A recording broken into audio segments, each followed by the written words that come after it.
Hello, my precious. Today I'm going to be showing you how to make the One Ring.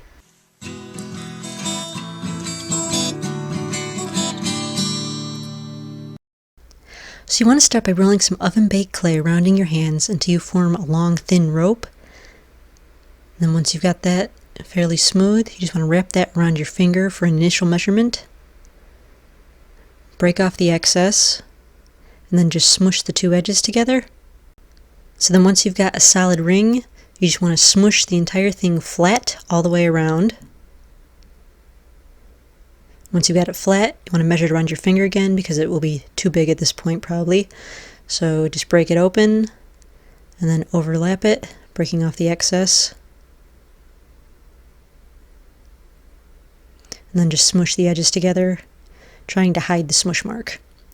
So then you want to take a pencil, or I'm using the back of a toothpick here, and you just want to bend the edges over it slightly so the top and the bottom of your ring lean inward. Gives you the basic ring shape.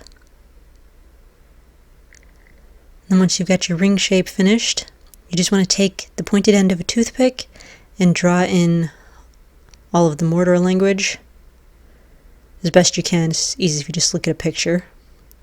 So there it is when it's engraved. Just brush off any excess clay, and then you just want to bake the whole thing. And once you've got it baked, then you'll give it a coating of metallic gold paint.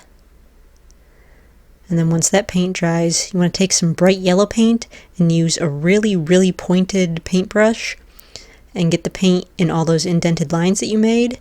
And if you get any on the gold, just rub it off with your finger, and it should only stick in the engraved lines and rub right off the top of the gold paint. And so then it gives you kind of that glowing in the heat of the embers look. And so then to finish it, just get yourself a necklace chain and run it through the ring. And then you've got your little one ring. And honestly, it is hard to get a perfect shape when you're making one like this, so it might be easier to just purchase one. But if you do like to make everything on your own, that's how you do it.